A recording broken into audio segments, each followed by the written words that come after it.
This is the sound of the Sohan and Marni Show. You're on the Sohan and Marni Show, Triple H 100.1 FM. On the line, we're joined by alternative electric pop producer Elizabeth Rose. She's only 22. She's about our age, Marni. I know. Cool, we can all be friends. I know. But she's already played at festivals, released an EP, and was on Radar's Top 20 to Know in 2012. And she was on Triple J's Next Crop. We're huge fans, Elizabeth. Thanks so much for joining us today. Thank you. How you going? Yeah, pretty good. Now, EMI discovered you through MySpace when you were only 17. Can you? How was that? At first, I thought it was fake because I had like MySpace probably for about 6 months or so. I was just putting like little demos up that I made in GarageBand. That's how I started out. Oh, cool. And yeah, one of the A&R reps sent me like a private message on MySpace, and I just remember reading it one night. It's like, what? Yeah. I don't know if this is real or not. But yeah, so I emailed him directly, and had a meeting with them, met the whole team, and it turns out it was real. That was good. That's so cool. The coolest thing that happened to me when I was 17 was that I finished high school. So Yeah. Yeah. So were you at high school then when that happened? Yeah. I finished in 2008. Okay, so were you just kind of like making tracks on the side, like procrastinating from doing homework, and then just putting them on MySpace, and then they just found you? Is that what you were up to? Like I studied music throughout high school and did music to my HSC, but it was kind of more like I played on the piano and sung rather than did electronic music. I was kind of interested in that. I didn't really get the chance to do it at school, so it kind of became like this thing I'd do just in the afternoons home from school. Now, when I was trying to convince my friend to come and watch your set at UTSO Fest the other week, I was trying to describe you to him, and I was like, okay, she's kind of a female version of Flume, but with more focus on the vocals and more structure to her songs. But it was really hard to describe your style because it is so unique. Who inspired you with your music? Because I'd imagine you've had like lots of different types of inspirations. Oh, like what influences my music? Yeah. And like who you look up to, like when you were younger, who did you listen to, and where did you get your inspiration from? Yeah, it's interesting you asked that. Like a lot of people ask me that because there's a lot of, I guess you can kind of hear a lot of influences in music. I never really know what to categorize my stuff as, actually. But like growing up when I was young, my older brother, he's a DJ producer. He's got his career going well overseas in LA. When he was living at home with us, when I was about 7 or 8, I think that's when he left home when I was about 8 or 9, I think. Oh, wow. But he used to produce his music at home, like next to my bedroom, so I'd always go in there and like watch him work. And he DJed a lot of like old Chemical Brothers and Prodigy, and a band that I still love called The Wise Guys. Okay, cool. So kind of that hip-hop edge. Ah. But yeah, I think that's where it all started. Like I've always loved dance, like electronic music and samples. So I think that's where it really started for me. And I still love listening to the Chemical Brothers. Not so much the Prodigy anymore, but it's kind of definitely evolved into listening to other artists that sample a lot. So I love a lot of like the Avalanches, even though they've got one album. I love that sound, and I'm just trying to think. What's like a current album that you're listening to right now that you've got like on all the time on your iPod? I did have Teed's album on repeat a lot, but it's kind of like a lot of one-off songs now that I'm finding here and there randomly. Because I'm starting to do DJ sets, so cool. That's got me, it's really fun. That's got me, again, looking for new music, and then I'll find something that I've never heard of and I'll be obsessed by. Probably at the moment, like what I discovered the other week was an album that was a collaboration between this Japanese composer called Ryuichi Sakamoto and this German electronic dude called Alva Noto. That's a really cool combination. Yeah, it's the coolest album. I highly suggest everyone to check it out. It's like classical piano all the tracks are like very serene, but really like very subtly glitchy and kind of experimental. It's really like you just sit there and just stare into space. Like it's one of those albums. Yeah. Like, because Japanese music, like, I've only heard probably like a couple of, you know, different tracks here and there. It's very, very weird, but in a cool way, like very experimental. And then mixing that with German music, like, I'm not sure that would be a really cool combination. Yeah, well, it's like it's minimal electronica. Awesome. But the album, I can't pronounce it, but it's spelled SUMMVS, like Sums or something. Oh. No idea. But it's amazing. Yeah. Awesome. Now, not only you write your own songs, and you're really big on remixing as well. Is that how you started, on the remixing side, or? No, not really. I definitely, like, starting out, like when I was a kid, I've always been singing, and then piano came second. Yeah. So, like when I was a kid, I'd always, like, I remember growing up to, like, and I still love all those artists, like Destiny's Child and all those R&B superstars. Totally. And I used to mimic them. That's how I pretty much learnt to sing, because I wanted to sound like them. That's awesome. You notice sometimes in your EP, like, your beats have a bit of an R&B influence as well sometimes. Yeah, I guess so, yeah. So that's pretty cool. I like that. I It's enjoy that. been ingrained, maybe, into my brain. With that remixing side, like, is the experience very different from, like, doing your own stuff? Yeah. Yeah, like different in a whole different way, but I love it. Yeah. But then again, at the same time, it's kind of like writing your own track, because when I do a remix, I really try not to use a lot of the stems. Like, I'll only use a vocal and try and rebuild the song around it, so it's kind of really my own. And then, you're making something completely new with it. Yeah, it's really fun. Like, it's a good stimulus, like something to work with, and it gives you, like, all these ideas come up when you've got something to work with, I guess. Yeah. Starting from scratch. It's probably equally as challenging as writing your own, kind of. Because technically you'd be, like, it is. sampling a vocal line in its entirety. Technically. Technically you'd be, like, sampling a vocal line, like, as a whole. Yeah. And then you've also got the pressure of the actual artist, hoping that they like it. True. That's the scary part. Now, you're on tour at the moment, and you're playing at the Standard this Saturday night. What have you got planned for that show? I've got a fun outfit. Oh, cool. Awesome. I love your outfits. They're always so unique. We're going to ask you a bit about them later. This one's a bit groovy. Cool. It's hot pink velvet. Oh, velvet hot pink. It's a little mini dress that's kind of like 70s inspired. Oh, awesome. It's got like lots of fringing, and it's really cool. But I've got to re-alter it tonight because it's a little bit too tight under my ribcage, which I need to be able to breathe. Exactly. Yeah. You need to be able to dance along as well. So. Now, when you are performing live, I mean, obviously you're singing through the mic, but you've also got your keyboard and all these other fancy DJ type things. What are you doing up there on stage that we might not be able to see in the crowd? Like, what's going on? A lot of people think I DJ, or a lot of people will ask, like, if they haven't seen me before, I've heard people say, like, oh, who's the DJ? And I'm like, no, I'm not DJing. A little bit more effort than that. Yeah. Basically, like, I have my laptop set up, so I run my tracks, which I produce in Ableton, off the laptop. Yeah. And then I have a keyboard that triggers the sounds in the Ableton session on the laptop. Okay. And then on top of that, I have a sampler, which has like separate sounds to the laptop, which I trigger over the top of the track that's playing on the laptop. Yeah. I'm probably explaining it really badly. No, it's making sense. Confusing it. And then I have a vocal effects pedal, kind of just to mimic like the production that I do on my vocals on the recordings. Basically a full one-woman band.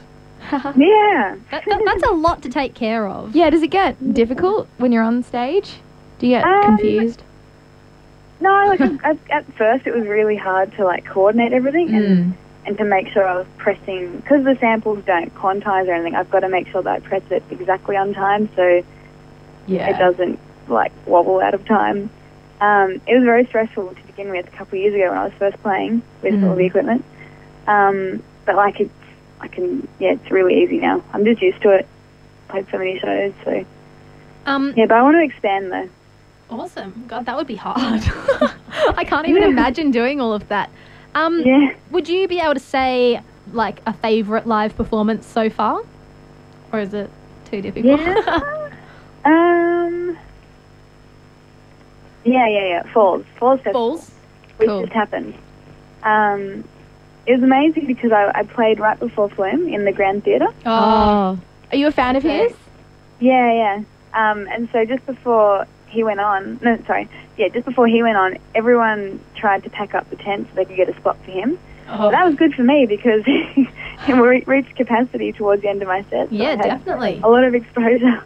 That's awesome. Yeah, it was really cool. So like the crowd was getting into it, and it was just so weird to play a room of that size. It's huge, and like little me on stage. It was pretty With funny. all of your equipment, just doing everything. I guess it must be hard to focus on everything when you've got all of that. Like, is it hard to focus on the audience as well? Yes and no.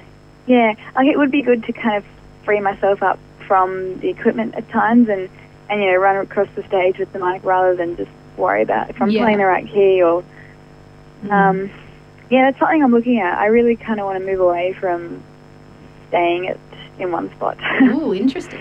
Now we're going to have a listen to one of my personal favourite tracks from the Crystallize EP, which is out now. It's Fight or Flight, and some have likened it to dubstep, apparently, but you don't like dubstep, do you? No. No way. So why do you think that people think it's like dubstep? Oh, it's just the bass line. It's in triplets, so it's Oh. kind of got like that cross rhythm against the kick. Awesome. Just the bass, that's it. So we're going to have a listen to the track now. More with Elizabeth Rose up next. Make sure you stay tuned. You're on the Sohan and Marni show. This is Fight or Flight.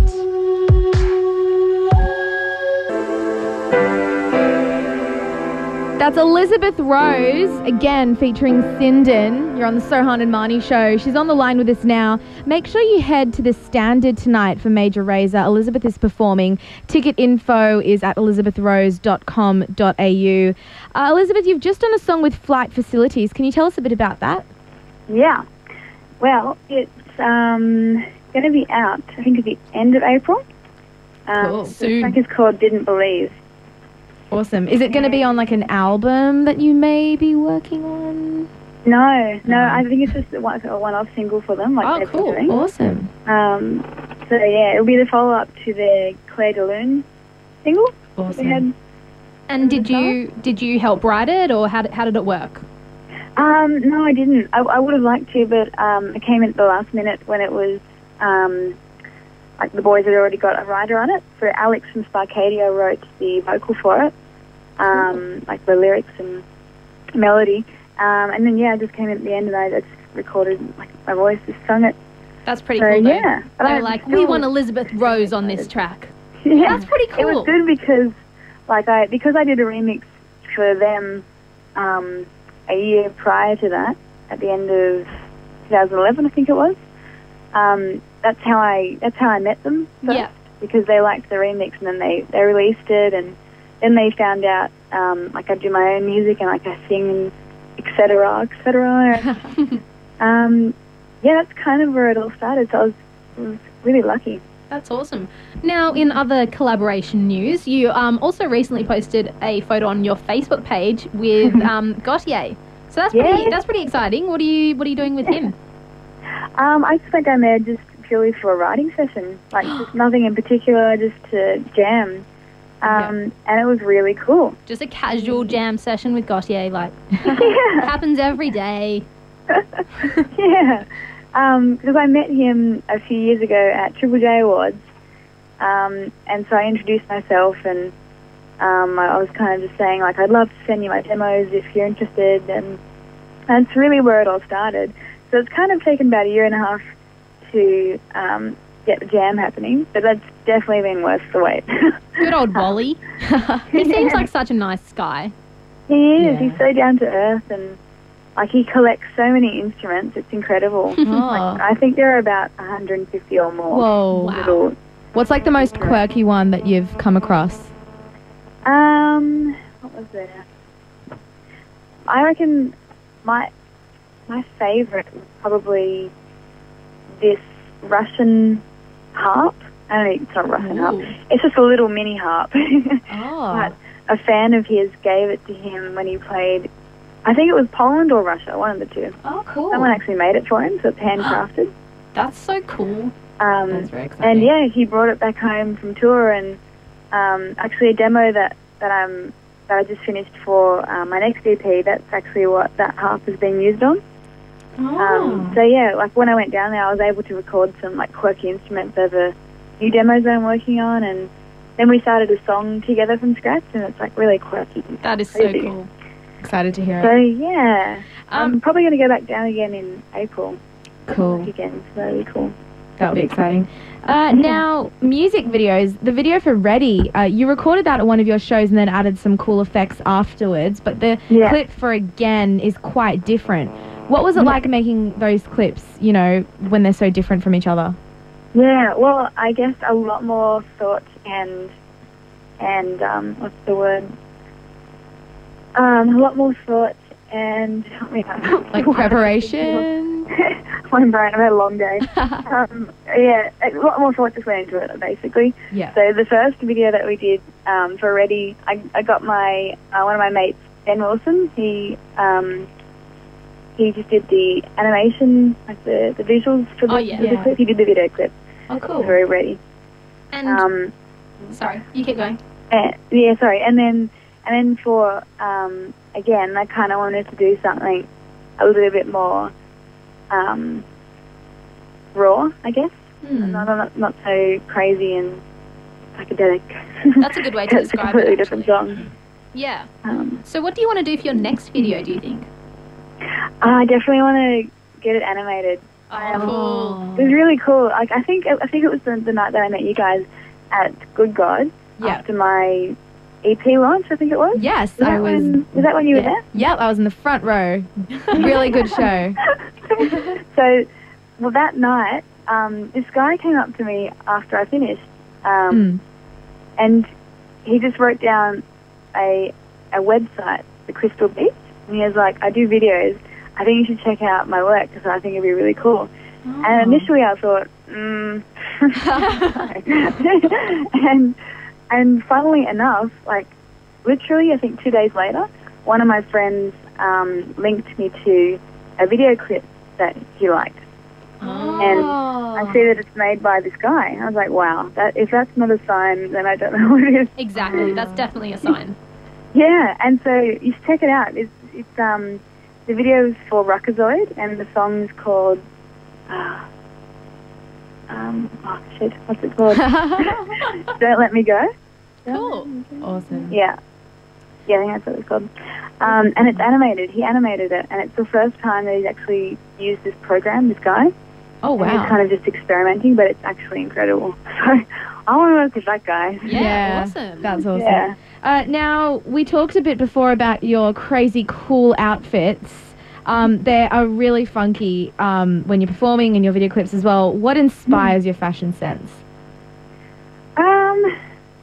Nothing in particular. Like I don't think of a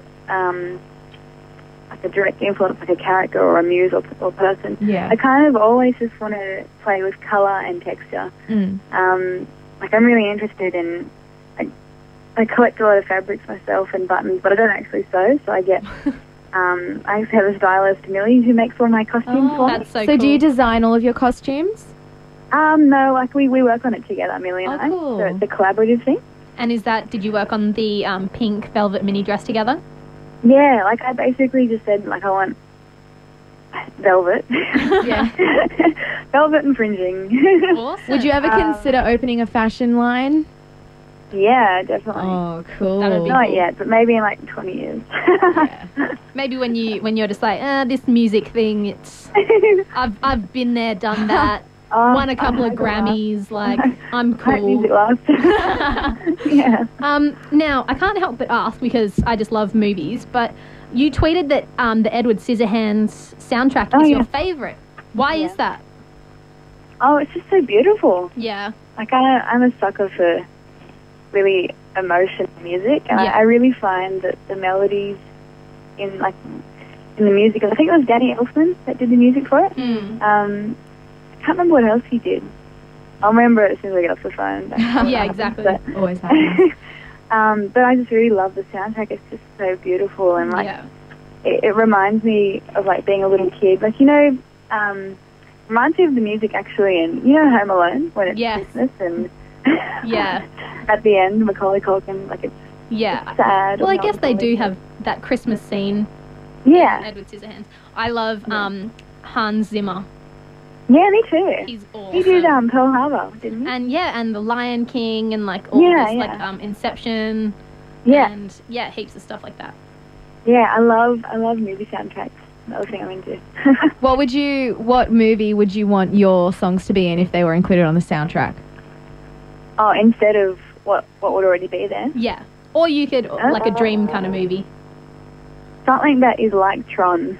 Yes. That's cool. That is such a good soundtrack. Because that's all Daft Punk, is it? All Daft Punk. So it would just be all Elizabeth Rose.